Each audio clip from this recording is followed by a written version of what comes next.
यहाँ पर देखिए एक एक्सेल शीट खुली हुई है जिस पर काम किया हुआ है। अब इस पर एरो कीज की मदद से आप ऊपर नीचे दाएं या बाएं जा सकते हैं। मान लो हम किसी भी सेल में काम कर रहे हैं, जैसे ये हमारा सेल है जिसमें हम काम कर रहे हैं।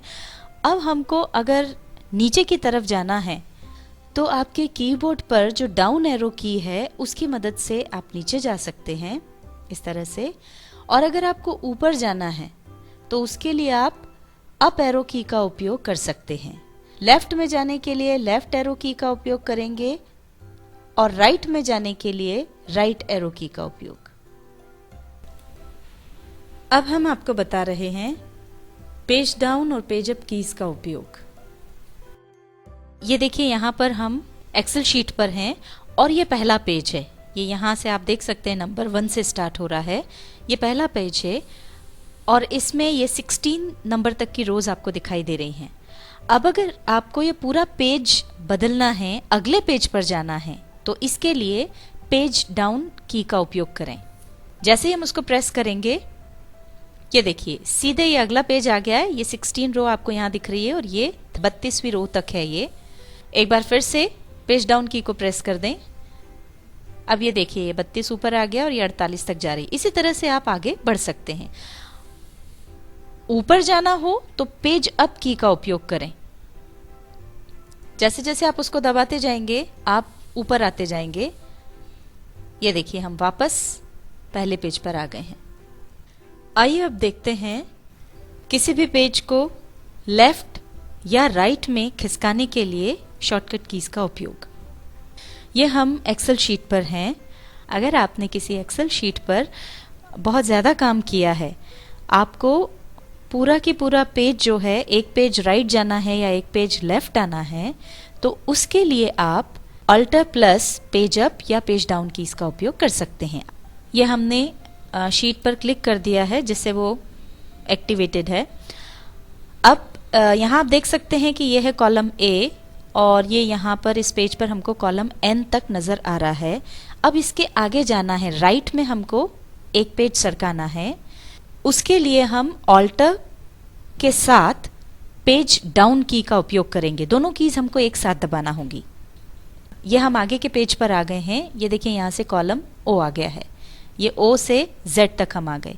और आगे अगर आपको जाना हो तो एक बार फिर से ऑल्टर के साथ पेज डाउन की दबा दें।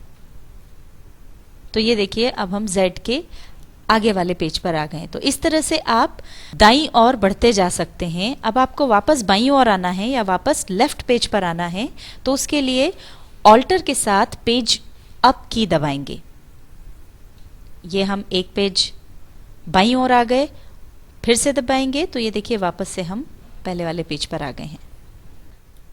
आइए अब हम आपको बताते हैं कंट्रोल प्लस एरो कीज का उपयोग किस लिए किया जाता है। यहाँ पर आप देख रहे हैं ये एक्सेल शीट पर काम किया हुआ है और इस शीट पर हमने यहाँ तक काम किया है। अब यहाँ अभी हम पहले कॉलम में हैं, ए कॉलम में हैं और यहाँ से अगर हमको आखिरी कॉलम पर जाना है या एक्स कॉलम पर जाना है, तो उसके लिए हम कंट्रोल के साथ एरो कीज का उपयोग करेंगे। अब अगर हमको राइट में जाना हो तो कंट्रोल के साथ राइट एरो की हम दबा देंगे। ये जैसे ही हमने कंट्रोल के साथ राइट एरो की दबाई तो ये देखिए हम ए से सीधे एक्स वाले कॉलम में आ गए। अब इसी तरह से एक्स से वापस अगर हमको ए कॉलम में जाना है तो कंट्रोल के साथ लेफ्ट एरो की दबा देंगे। अब यहाँ से अगर हमको सबसे लास्ट रो में जाना है, नीचे जाना है, तो उसके लिए हम कंट्रोल प्लस डाउन एरो की दबा देंगे। तो ये देखिए हम सबसे नीचे वाली रो में आ गए जहाँ तक हमने काम किया उसमें। और अगर वापस हमको ऊपर आना है तो कंट्रोल के साथ अप एरो की दबा देंगे। तो ये वापस हम ऊपर आ गए। हो सकता है आपके दिमाग में ये प्रश्न आए कि ये यहीं तक क्यों आया, सबसे पहले वाली रो तक क्यों नहीं गया। ये आप यहाँ देख सकते हैं ये 5 रोज जो है वो यहाँ पर मर्ज की हुई हैं। तो ये जो शॉर्टकट कीज हैं वो मर्ज्ड सेल्स पर काम नहीं करेंगी। आइए अब आपको बताते हैं कंट्रोल प्लस होम और कंट्रोल प्लस एंड कीज का उपयोग। एक्सेल वर्कशीट पर आप कहीं भी काम कर रहे हों वहां से अगर आप वर्कशीट की बिल्कुल शुरुआत में यानी पहले सेल पर जाना चाहते हैं, जैसे अभी हम यहाँ पर हैं, अब यहाँ से हमको बिल्कुल शुरू में जाना है, पहले सेल पर जाना है, तो उसके लिए हम यूज करेंगे कंट्रोल के साथ होम की। ये देखिए हम यहाँ पर आ गए, ये वर्कशीट की शुरुआत है।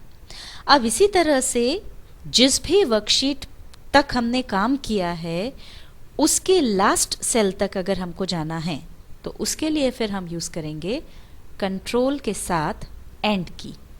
ये देखिए इस वर्कशीट पर हमारा काम किया हुआ है, तो इसकी जो लास्ट सेल है उस पर हम आ गए।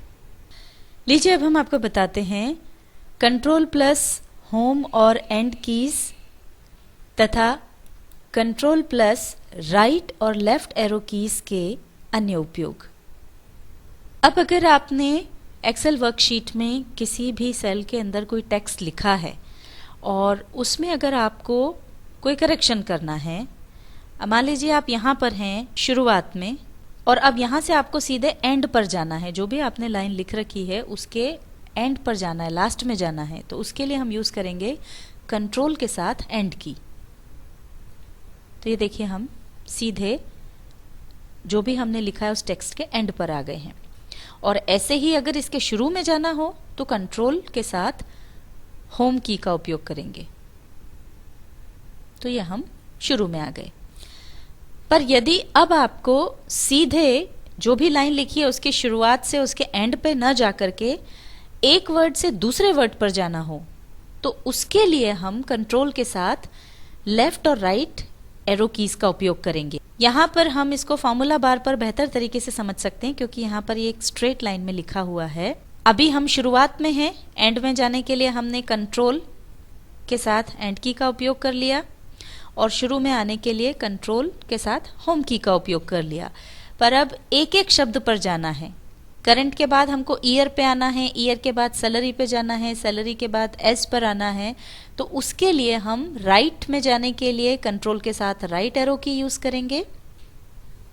ये देखिए हम ईयर पे आ गए, अब सैलरी पे आने के लिए भी इसी तरह से हम कंट्रोल के बाद राइट एरो की दबाते जाएंगे। अब ऐसा ही आपको लेफ्ट की तरफ बढ़ना है। अभी हम कॉलम पर हैं, कॉलम से पर पे आना है, पर से एस पर आना है, तो उसके लिए हम कंट्रोल के साथ लेफ्ट एरो की दबाते जाएंगे। टेक्स्ट के अलावा अगर आपको किसी सेल में जो फॉर्मूला लगा है उसमें कोई करेक्शन करना हो तो वो भी आप इसी तरह से कर सकते हैं। जैसे इस सेल में ये जो फॉर्मूला लगा है इस पर आपको कोई करेक्शन करना है, लेफ्ट या राइट में जाना है, तो सेम एरो कीज की मदद से आप यहां पर भी लेफ्ट और राइट में मूव कर सकते हैं। लीजिए अब देखिए control plus shift plus arrow keys का उपयोग। ये हमारी एक्सेल वर्कशीट है जिस पर काम किया हुआ है। अब इसमें से अगर हमको कोई भी कॉलम या सेल या रो सिलेक्ट करना होती है तो नॉर्मली हम जहां से हमको सिलेक्ट करना है वहां पर माउस क्लिक करके और फिर जितना पोर्शन सिलेक्ट करना है, मान लो ये 4 सेल्स हमको सिलेक्ट करनी है, वहां तक हम ड्रैग कर देंगे। दूसरा तरीका है शिफ्ट के साथ एरो कीज का उपयोग। मान लीजिए हमको ये रो सिलेक्ट करनी है, तो ये हमने इस सेल को सिलेक्ट किया और इसके बाद शिफ्ट दबाते हुए अगर हमको राइट में जाना है तो राइट एरो की हम दबा देंगे, तो ये देखिए सिलेक्शन हो जाएगा। अगर नीचे आना है तो डाउन एरो की दबा देंगे, तो ये हम नीचे आते जाएंगे। अब इन दोनों तरीकों में हम टुकड़ों टुकड़ों में सिलेक्शन कर सकते हैं, पर अगर हमने वर्कशीट पे बहुत ज़्यादा काम करके रखा है और हमारी लिस्ट बहुत लंबी है तो इस तरह से सिलेक्ट करने में टाइम बहुत ज़्यादा लगता है।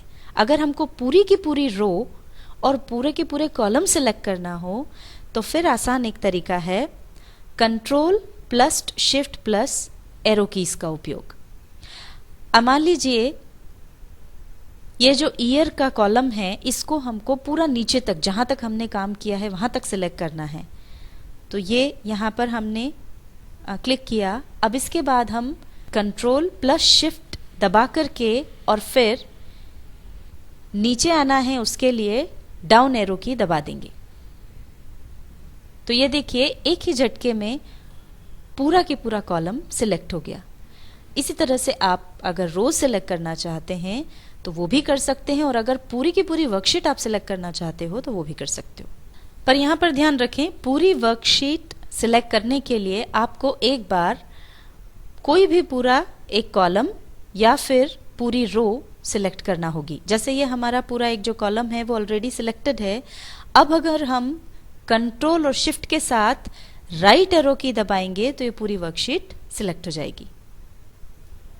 ये देखिए, ये पूरी वर्कशीट, ये लास्ट सेल है, यहाँ तक सिलेक्ट हो गई है। अब मान लीजिए हमको इसका कलर चेंज करना है तो वो हम कर सकते हैं। ये हमने यहाँ पर क्लिक किया तो ये देखिए पूरी वर्कशीट का कलर चेंज हो गया। आज के अध्याय में हमने सीखा एक्सेल शॉर्टकट कीज।